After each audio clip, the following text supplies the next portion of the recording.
Phrasal verb stand. Phrasal verb English का एक difficult topic है। सिंपल वर्ब के मीनिंग्स आसान होते हैं, हम याद करके इजीली यूज़ कर सकते हैं, लेकिन जब वही वर्ब प्रपोजिशन के साथ आते हैं तो उनके मीनिंग बिल्कुल चेंज हो जाते हैं। आज इस वीडियो में हम फ्रेजल वर्ब स्टैंड को देखेंगे। As we know that the meaning of stand is to position और बी पोजिशन बाय फिजिकली। हम जानते हैं कि स्टैंड का मतलब है जिस्मानी तौर पर पोजीशन में होना या पोजीशन हासिल करना। To support oneself on the feet in an erect position, खड़े होने की हालत में अपने आप को पैरों पर खड़ा करना। ये सिंपल मीनिंग है एज अ वर्ब, लेकिन जब ये प्रपोजिशन के साथ आता है तो फ्रेजल वर्ब बन जाता है और इसके मीनिंग टोटली चेंज हो जाते हैं। आज इस वीडियो में हम 5 फ्रेजल वर्ब डिस्कस करेंगे। जैसे कि अगर हम सिंपल कहें, यहाँ मैं खड़ा हूँ, सोच रहा हूँ कि आगे क्या करना है। Here I stand wondering what to do next. अब यहाँ पर सिंपल वर्ड यूज़ हुआ है वर्ब स्टैंड, तो खड़े होने का मतलब आ गया। But in phrasal verb the meaning of stand becomes change. लेकिन फ्रेजल वर्ब में स्टैंड के मायने मुकम्मल तौर पर तब्दील हो जाते हैं। जैसे कि नंबर 1, स्टैंड डाउन, अपनी जगह या नौकरी छोड़ देना। अब स्टैंड प्रपोजिशन डाउन के साथ आ रहा है तो उसका मतलब है अपनी जगह या नौकरी को ख़त्म कर देना। When you leave a job और position so that someone else can do it instead of you, you stand down. जब आप अपनी नौकरी या ओहदा छोड़ते हैं तो कोई और आपकी जगह लेकर वो काम करना शुरू कर देता है।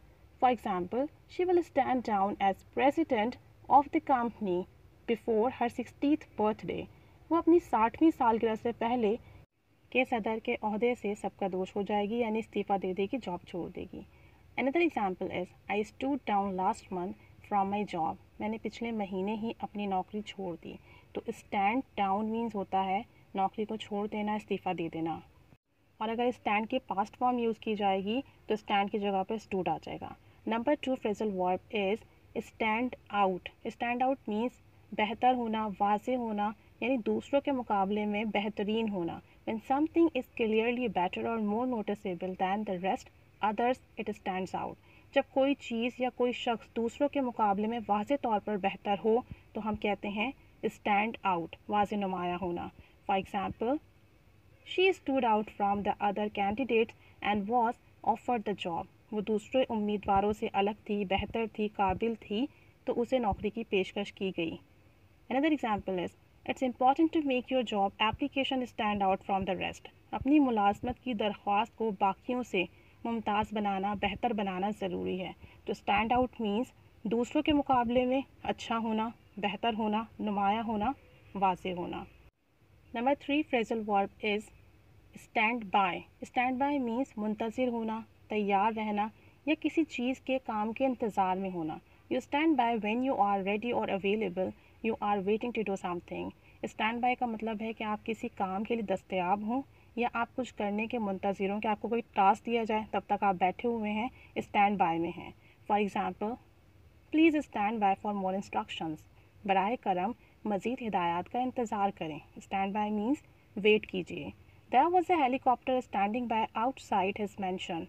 उसकी हवेली के बाहर एक हेलीकॉप्टर तैयार था या मुंतज़िर खड़ा था, वेटिंग में था। तो स्टैंड बाय मीन्स मुंतज़िर होना। Number 4 phrasal verb is stand for. Stand for means to mean, to symbolise, to represent, यानी किसी चीज़ का मतलब या कोई अलामत या नुमाइंदगी करना। यानी अगर आपके पास कोई वर्ड है, एब्रीविएशन है, तो हम कहते हैं कि किसका स्टैंड फॉर है, किसका मतलब है, किसकी एब्रीविएशन है। For example, the abbreviation CIA stands for central Intelligence agency.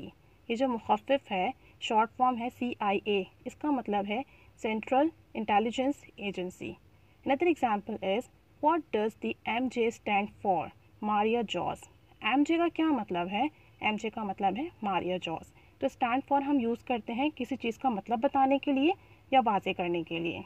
Number 5 phrasal verb is stand up. Stand up का एक मतलब तो है खड़े होना, जबकि दूसरा मतलब है किसी मुलाकात को दोबारा तय करना।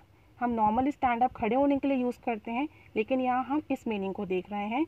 When you do not arrive for an appointment और date, you had arranged your stand someone up.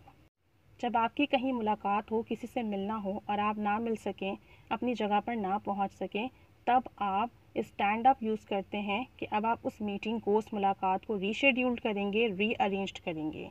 तो स्टैंड अप मीन्स रीशेड्यूल करना, रीअरेंज करना।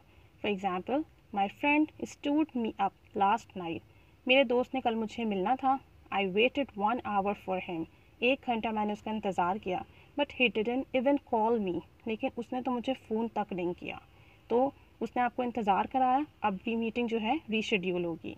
Another example is my boss stood up the meetings time without giving us information और notice, हमारे boss ने हमें notice दिए बगैर मीटिंग के औकात, मीटिंग की टाइमिंग्स तय कर दी। तो stand up means reschedule something. ये हमारे पास 5 फ्रेजल वर्ब थे।